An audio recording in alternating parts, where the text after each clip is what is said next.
Creator, Redeemer, Sustainer, draw us deeper into your love. Through your Son, I pray. Amen. Sometime last fall, I went to this restaurant in Kitsilano. The whole meal happened in total darkness. All of the wait staff are blind, and so they don't need light. And the invitation is for you to enter into this sensory deprivation where you don't see anything. Like you sit out in the front porch and you basically order on the front porch. You reserve a specific time slot, and then when the time has come, if you need the restroom, use the restroom, whatever. But then you enter into total darkness. And you're invited to put your hand on the back of the wait person who will take you to your table. And so you walk. And it's most disconcerting because you're just walking and you don't know where you're going and you don't know what's in front of you, and you have to trust that the wait staff is going to get you to where you need to go, which they do. And you just kind of stop and they let you know, no, your table is to your right. And so you kind of grope in the darkness until you hit something solid, and you get a feel for the table and you get a feel for the chair. You sit down, and the wait staff asks you about what you want to drink, and you hear this voice that just comes. You can't see. It's like it is really disconcerting initially, but then as you're sitting there waiting, and you hear other diners in the room, and you try to locate them geographically just by the sound, and you smell smells, and you have a sense of touch, of the space. They bring you your food, and you kind of have to again grope. Until you find the plate and get a sense of the plate, and then, your cutlery, and the food's designed, it has texture, right? And so you're doing this whole thing, right? And you have this sense of tasting, and you can't see, so you have to really focus on the taste of what's happening. It's quite a phenomenal experience. I commend it to you sometime. The restaurant is in Kitsilano. I don't know what it's called. I forget what it's called. But it seems to me, it feels like a metaphor for faith. It feels like a metaphor, not just for faith, but for our experience of God, for our experience of the transcendent God in our midst. We can't see. We can't see. We can't see God, right? We're so used to seeing our eyes, so you have to kind of grope and discover the God who is near, and hear the voice, and trust the voice, that the voice will lead you. When I was a younger man, was backpacking with a college friend of mine in the Sierra Mountains in California, and we'd been out there for several days, and one evening we had camped next to this meadow. It was just the two of us in this meadow, and we had made dinner, and there was a full moon that night, so we just kind of let the sun set and let the light fade and the darkness come, but the light of the full moon was there, and so we didn't light a fire. Sometimes you can be out in the woods and you don't have to light a fire just because there's a lot of a fire draws your attention, right? But if you don't have a fire, you're kind of listening to the world around and what's happening. And so, our conversation just kind of petered out, and, I told my friend goodnight. And then I went out to this meadow that we were next to. I was just marveling, right, I didn't need a flashlight because the moon was bright enough. And, just the way that the moonlight glints a lot off of the blades of grass or the leaves of the bushes, and there's this kind of silvery gray, sheen to everything, and just the smell that was there. And it was just beautiful. And as I was walking into the meadow, and I'm not exactly sure how to describe it, but I had this profound sense of presence. It's like something was there. And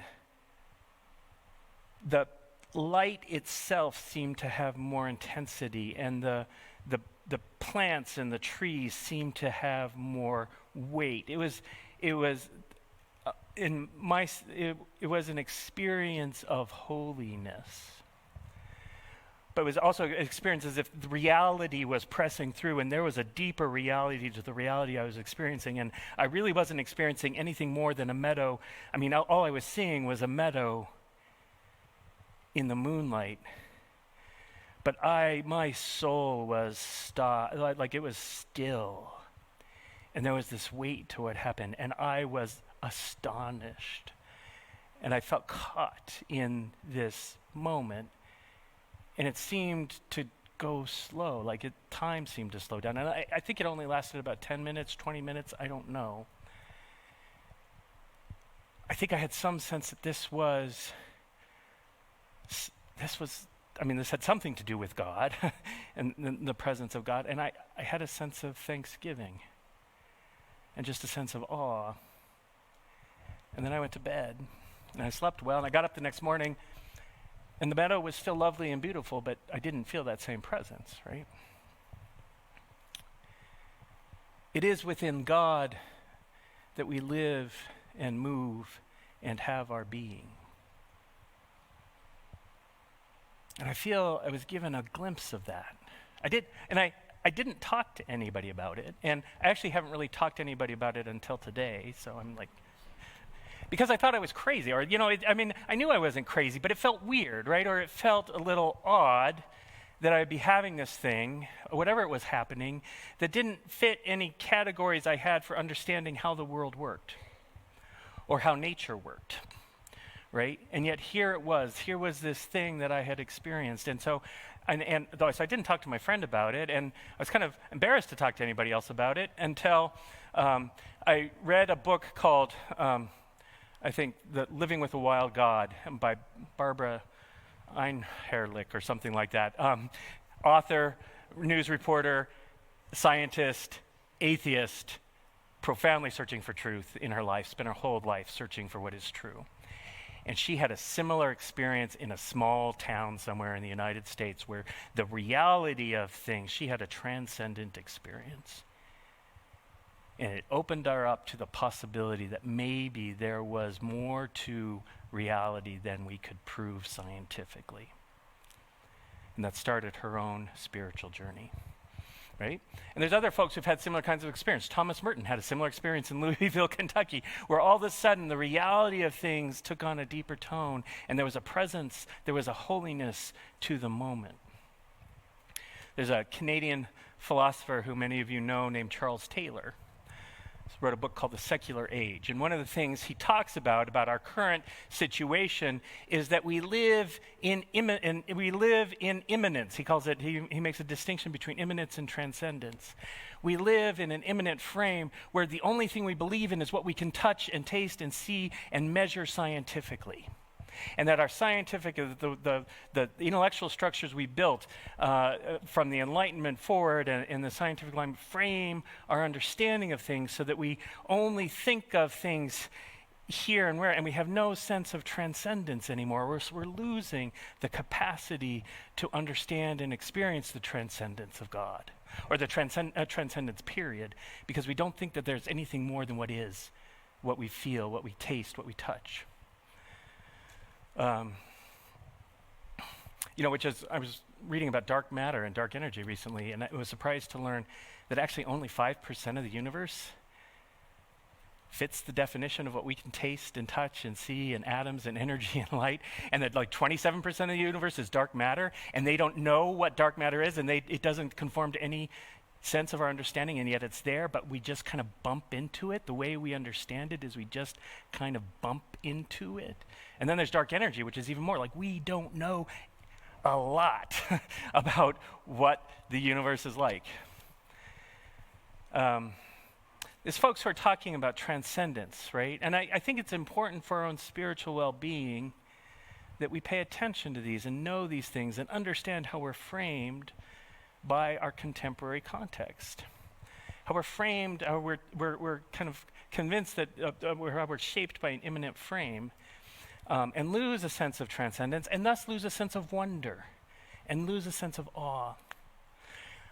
I first began to understand this when I was living in Liberia, West Africa, with my parents as an 18-year-old, basically. And,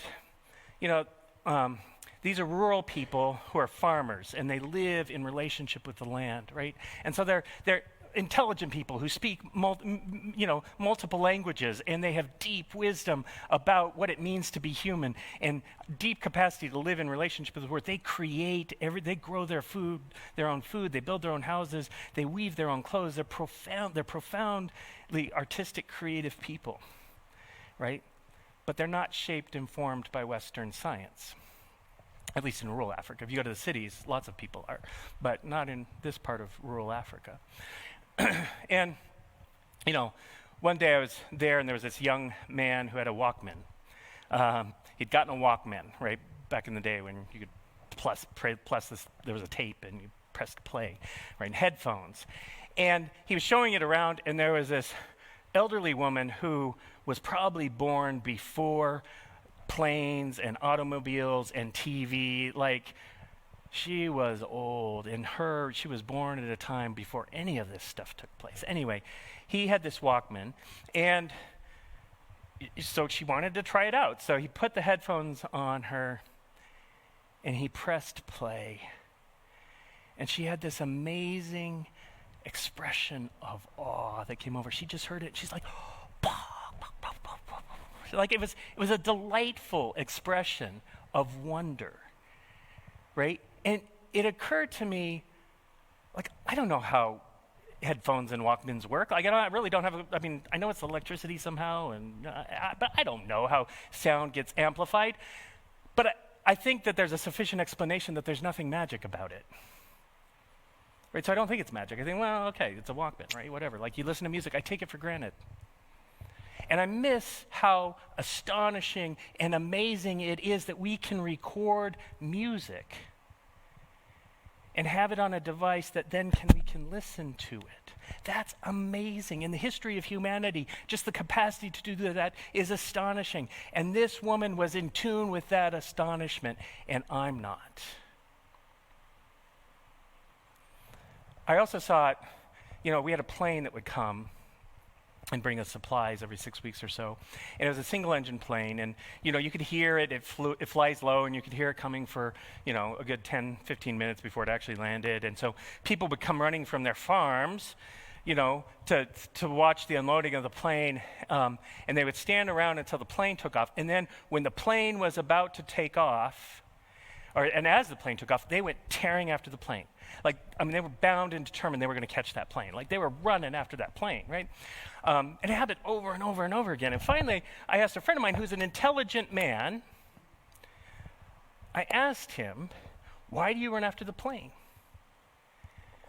And he's like, we're trying to catch the invisible road that goes into the sky. Right? We're trying to catch the invisible road that goes into the sky. And in that moment, I realized, your experience of the world is different than my experience of the world. Like, I don't know anything. Like, you don't have any understanding of aerodynamics. Right? And so there is something, but you're caught by the awe of it, the amazement of it. Like, I know a little bit about aerodynamics, but realistically, I don't know anything about aerodynamics, right? But I trust that aerodynamics is a sufficient explanation for why planes fly, and I think that solves the problem. And so I don't even think about it. I'm like, yeah, planes fly. Okay, so what? Big deal. Right? We fly. We fly. Do you know how astonishing that is in the history of humanity? The fact that we fly. And we take it for granted. In fact, we not only take it for granted, we're not even grateful for it anymore. We kind of rue the fact that we're cramped up in these little seats and you have to pay extra money for food and luggage, and that they're just, taking advantage of us all the way, to the bank. And that is if they show up on time and honor their commitment to us, right? I mean, oh my gosh. But the fact is we fly, right? And these folks knew and understood the wonder of that in a way that I've forgotten it. I knew it when I was 6 years old and got on my plane for the first time at 6, but I've forgotten it since then. That sense of wonder, that sense of awe at just the reality of the world that we live in is necessary for us spiritually. awe, wonder, beauty, those help feed who we are as spiritual beings, right? And there is awe and wonder in creation that we, again, have kind of inured ourselves to or kind of are blinded to in some ways. And, there are a lot of people now who they find that we live in a human-built environment. We have the works of our hands like Walkmans and radios and cars. We are creators who created things, and that has made us like gods. Right? And we have power over the things that we create.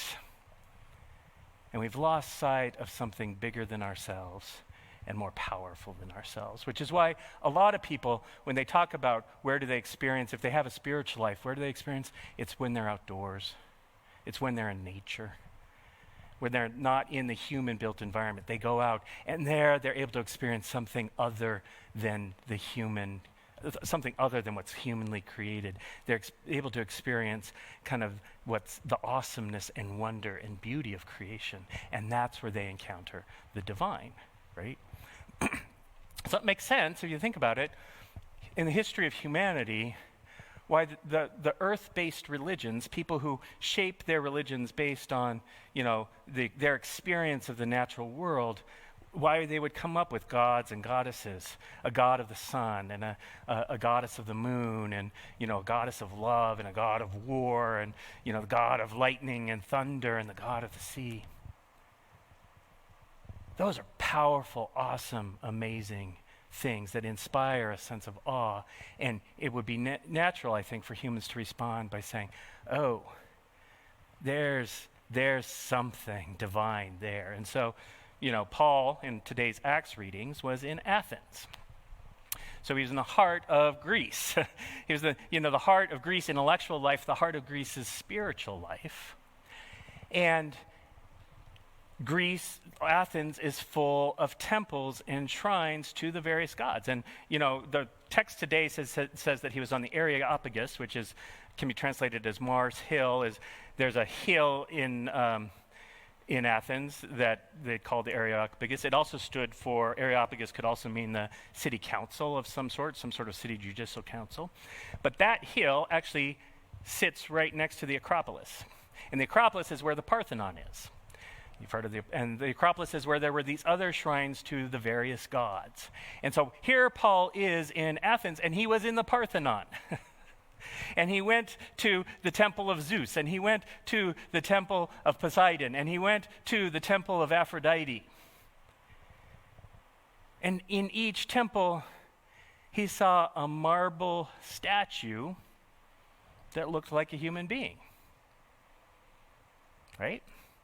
And fun fact that I learned this summer at the British Museum, we know those marble statues. We see them in museums all the time. Those were gods in the temples, many of them, and they were all painted. Like they were painted colors, and they had silver and gold. Like I didn't know that. I just assumed because they're so lovely, just as they are. But no, they're painted, and so they're standing in these temples. And Paul sees, gosh, you're worshiping the sun. You're worshiping the moon, you're worshiping wisdom, and you've made an image in your likeness to represent that thing. And he saw the devotion and seriousness of the folks who are doing it. He's like, these are buildings made in your image. Like you're the creator, these are your creations. The order is wrong. Right? Here you are the creator and you're worshiping the creation that you've made. And so he starts having this conversation with them, and he wants to talk to them about the creator of all things. And the creator's engagement with humanity through Jesus and the power of Jesus through resurrection, of this reshaping of death and pain and suffering in order to make it new life, which is what resurrection is. And, the Stoics and the Epicureans who love to debate philosophy, and, they're there, and, they hear him talking, and someone like, oh, this guy's just babbling on. And others are like, well, what kind of divinities is he talking about? He keeps talking about Jesus. What kind of God is Jesus? And he keeps talking about resurrection. What kind of God or goddess is resurrection? What is she like? Right? Which is how they would have thought about it. If you have a God of love and a God of war, you're certainly going to have a God or goddess of resurrection. So like, Paul, come and tell us, talk to us. And so he does. And he says, you've created these things, right? But don't you know that there is a creator? You've created these things in your image, but don't you know that you are actually created in the image of God? The order is off, right? There is a creator and you're created in the image of God, who is the creator, right? Because it is within God that we live and move and have our being. That's how big God is. You can't contain God. You can't kind of somehow, capture it in some way so that it can be contained by you in a shrine. God is bigger than that. The divine is bigger than that. It isn't within God that we live and move and have our being, and we are God's offspring. Your own poets know that, he says. Which they did. Both of those are quotes from Greek philosophers and poets. And you think about it, we are God's offspring. Today's Mother's Day. Think about a child in its mother's womb. A child lives and moves and has its being in its mother's womb. Right? That's a metaphor for God.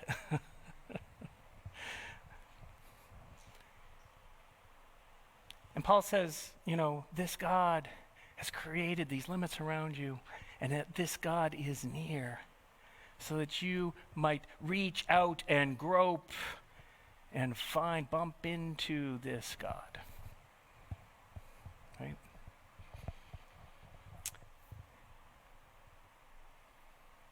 Then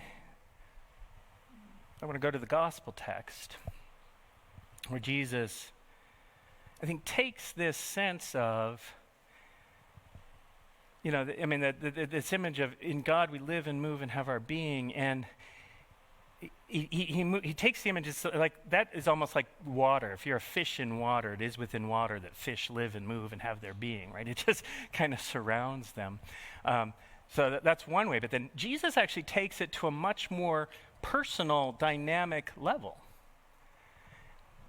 He's just been telling the disciples, in a little while you will see me no longer because I'm going away, and where I'm going you cannot follow. And they're like, well, what do you mean? What do you mean? What does it mean that we can't follow you? I will go wherever you go. And we don't know the way. And Jesus says, I am the way. I am the truth. I am the life. Right? We talked about that last Sunday. And he says, whoever has seen me has seen the Father. And the Father is in me, and I am in you. And I'm going away, but I won't leave you orphaned. My children, I won't leave you orphaned. Or I won't leave you as children who are orphaned. I'll give you the advocate. And he places it in the context of love. It is within love that we live and move and have our being. In some ways, I find that harder to believe that it is within God that we live and move and have our being. Because if you're saying it is within love that we live and move and have our being, why do I suffer? Why do I feel pain? Why do I feel alone sometimes? Why is it sometimes that I don't feel loved? Why is it sometimes that I don't feel lovable? Like, how can that be if it is within love that we live and move and have our being?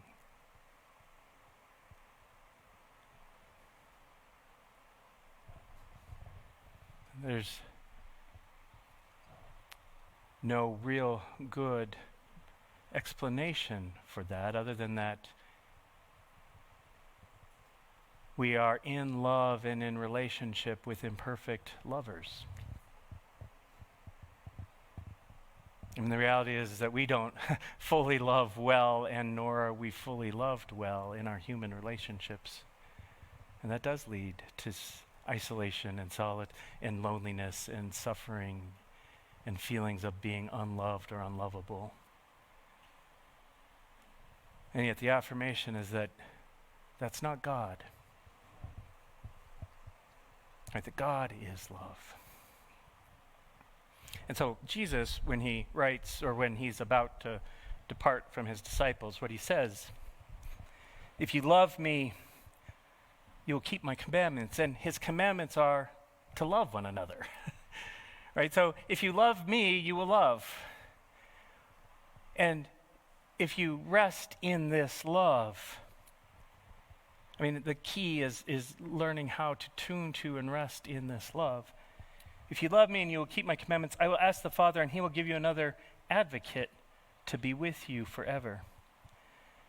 This is the Spirit of truth, whom the world cannot receive, because it neither sees him nor knows him.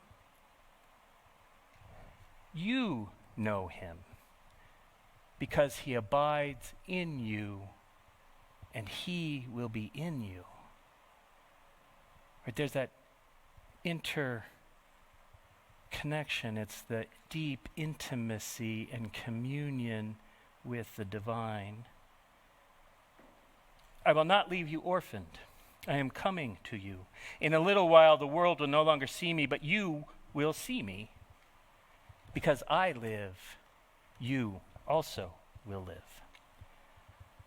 On that day, you will know that I am in my Father, and you in me, and I in you.